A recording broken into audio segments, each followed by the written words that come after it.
are happening at a big level, at a big this. But what is happening, if assuming that Satyam has a problem or there is a scam, ultimately it's adding to the procedure at a SME level. Because Satyam scam was there or whatever happened, there were another 4 guidelines which came in the balance sheet, for which another 4 weeks we had to spend to ensure the balance sheet is audited and it goes through. Again, similarly, last 30 days, whatever has been happening, now we see a different way the bankers are looking at us. We have not done much things. The scams have happened at a different level altogether. But implementation is happening at a mid-level. And we are getting punished because of a X person and a Y person doing that. So we need to understand this. Also, bank senior executives are coming under pressure.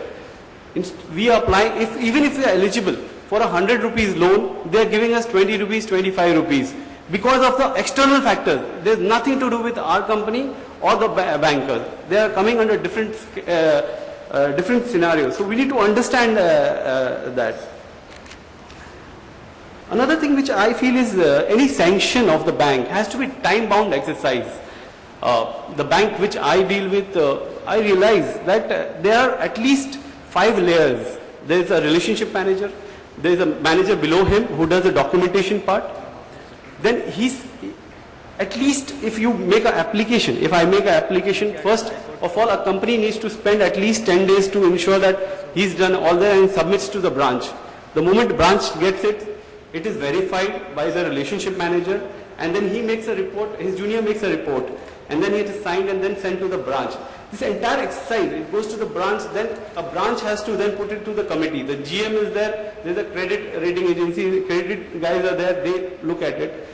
After that it goes to a committee. This entire exercise till going to the committee is not less than 5 to 6 weeks for an existing customer. It is not for a new application, for an existing customer. Also, after getting the approval at the committee level, the minutes itself is taking not less than 1 week.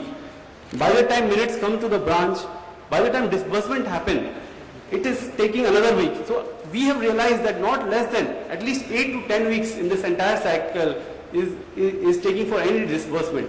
And also you have to be lucky that everybody is present, because somebody in the channel will be absent, and because of which the meeting will not be held. Like, I'll just give you an example. We applied for a loan, short-term loan for Diwali, and we ultimately got it in Christmas. So we lost the entire season. So we got it. It was not, and there was no failure. But the system, there are people who are absent because of whatever reason in the system, and because of which the meeting don't take place. But you don't get it in time. So I think there somewhere, I think there should be a time-bound exercise.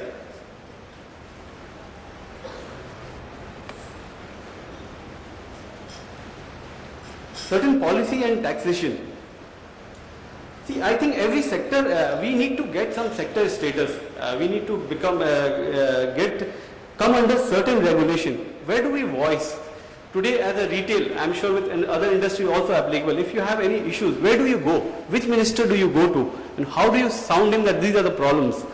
And how this, so I think it has to, every business, it has to come. It has to come under secretary where we can voice it correctly, and then it can be taken forward accordingly.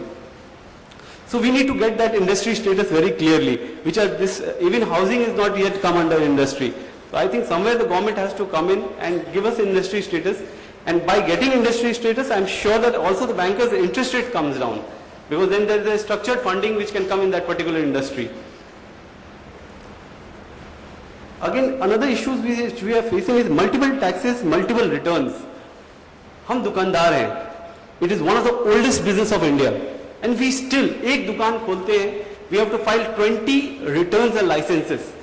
For one stop opening, we have to file 20 returns and licenses. It's maddening. मतलब दुकानदारी में तो क्या है, कपड़ा बेचते और कुछ है नहीं, बस इसके लिए भी इतने rules regulation इन्होंने बना रखे हैं कि it's so difficult to organize and scale it up at a different level, and because of which the entire retail is suffering. The organized retail is only 4%, and 96% is not organized. And somewhere in the government system, somewhere has to be somebody has to be concerned that why 96% is disorganized and only 4% is organized. If it gets organized, they'll get so much tax revenue. The government will earn so much compared to what they are earning. But as on date, there is no focus which is coming in this sector. Another thing which we realize is organized versus disorganized. Is when you organize a business, the cost of organizing the business is very high because you are paying all the taxes, you are paying all the returns, you are complying with all the regularities. Whereas a disorganized business has nothing to do. I'll just give you an example to make it very clear. You go and buy a dosa in a mall, it will cost you not less than 50 rupees. You go and buy a dosa on the street, it costs you 10 rupees. How do you compete? A street dosa guy doesn't file any returns, no taxes, no water bills, nothing. And he gets all the support. The best part is all the local municipal authorities support them. Administratively he is getting support. And we get all the pains. All these people come and give us notices. Almost every second day or third day we get notice from some of the other stores. The point I'm trying to make is how do you compete with an unorganized sector which is not complying with anything compared to you who are complying with everything and still questioned. So we need to be for organizing the sector. We should be more making the systems much more smoother and easier. Another thing which I fail to understand is octroi. Now, when VAT came, it was a promise made by the government that CST would be withdrawn. It was a promise that octroi will go away. Nothing happens. Last 5 years we are just talking and it has not happened. Tax is just getting added. Like VAT came, it is additional tax. Service tax has come.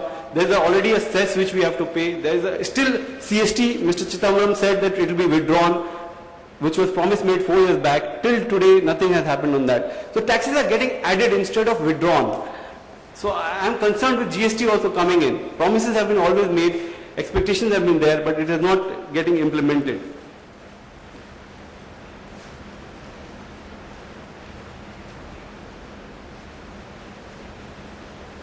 Another thing is, I think that entrepreneurs brings a lot of things when he's creating a company. One, he gives a lot of employment. He is paying a lot of taxes. Okay. Now he has 2-3 choices when he gets money. Either he pays all the taxes, or either he pays all the taxes, or he scales his business. So somewhere we feel that this tax has to come in entrepreneurs' business back. Somewhere we should get some concession on the taxes. At least till he doesn't graduate to a 4-year business or a 5-year business, where he can then independently run the business and scale it up. So these are certain concerns, and I wanted to highlight this very clearly. So this is what we are facing in day-to-day activity with authorities XYZ. So let's see what best government is able to do. But we are facing a lot of procedures, which a lot of compliance is there, also from bankers' side, which we feel that has to be smoothened and has to be simplified for us to understand, and not the consultant who has to understand. And with this, thank you very much.